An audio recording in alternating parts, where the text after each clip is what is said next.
పార్టీలు దొందేనని ఎలాంటి అభివృద్ధి లేకుండా కేవలం మాటలతోనే కాలం వెళ్లదీస్తున్నాయని ప్రజాశాంతి పార్టీ వ్యవస్థాపకుడు డాక్టర్ కెఏ పాల్ ధ్వజమెత్తారు. ఈ మేరకు నిర్మల్ జిల్లా కేంద్రంలో ఏర్పాటు చేసిన మీడియా సమావేశంలో ప్రభుత్వాలు పాలకుల తీరును ఎండగట్టారు. నిర్మల్ జిల్లా ఏర్పాటైన కనీసం మండల స్థాయి కూడా అభివృద్ధి జరగలేదని ఆరోపించారు. కాంగ్రెస్ ప్రభుత్వం మాటలను ప్రజలెవరూ నమ్మే పరిస్థితి లేదన్నారు. ఆనాడు బీఆర్ఎస్ ఏం చేయలేదని, ఇప్పుడు కాంగ్రెస్ సైతం హామీలకే పరిమితమైందని ఆయన దుయ్యబట్టారు. రెండు ప్రభుత్వాల హయాంలో గ్రామ సర్పంచులు అప్పుల పాలయ్యారన్నారు. అందుకే పాల్ రావాలి, పాలన మారాలి అనే నినాదంతో ప్రజల్లోకి వెళ్తున్నామని స్పష్టం చేశారు. రాబోయే సర్పంచ్ ఎన్నికల్లో గెలుపొంది సర్పంచులకు ప్రజాశాంతి పార్టీ నుంచి ఆఫర్ ఇస్తున్నట్లు తెలిపారు. సర్పంచ్ గెలిచిన ఆ గ్రామంలో 100 రోజుల్లోనే ఉచిత విద్య, వైద్యం అందించే విధంగా చర్యలు తీసుకుంటామన్నారు. నిరుద్యోగులందరికీ ఉద్యోగం కల్పిస్తామని ఆయన హామీ ఇచ్చారు. ప్రజల్ని పోటీ చేయమంటున్నారు. సర్పంచులు ఏమడుగుతున్నారు? ఇప్పుడు మాకు ఒక 5-10 లక్షలు ఇవ్వండి.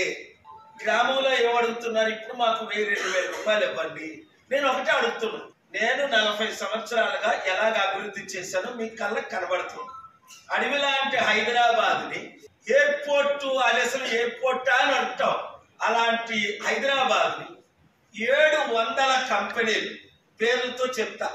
ఇప్పుడు ఉన్న అమెజాన్, జెఫ్ బెజోస్ ఓనర్ దానికి, గూగుల్, మైక్రోసాఫ్ట్, ఈ బిల్ గేట్స్, వీళ్ళందరినీ నేనే కదా తీసుకొచ్చా. అప్పటికి చంద్రబాబు నాయుడు గారు, కేసీఆర్ గారు, రాజశేఖర రెడ్డి గారు ఎమ్మెల్యేలు మాత్రమే. ఈ సత్యాన్ని ఎవరు మార్చలేరు.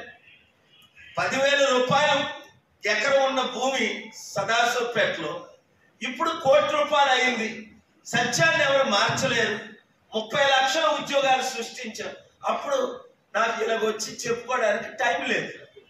అందుకనే ముఖ్యమంత్రులు నేను వచ్చినప్పుడల్లా వచ్చేవారు, నా ఆశీస్సులు తీసుకునేవారు, నా మద్దతు తీసుకునేవారు, నా సలహాలు తీసుకునేవారు, నా ఇన్వెస్ట్మెంట్లు తీసుకునేవారు, అభివృద్ధి చేశారు. ఆ విషయం మీరు మధ్యన వీడియోలు కొన్ని వైరల్ అవుతున్నాయి, చూసారా?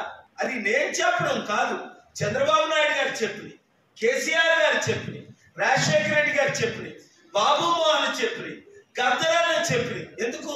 30-40 సంవత్సరాల నుంచి వాళ్ళ కళ్ళతో చూస్తున్నాను. మరి అంతకన్నా నేనేం చేయాలి? నేను చేశాను, ఇప్పుడు చేయగలను. మీ ఓట్లు మీకు వేసుకో.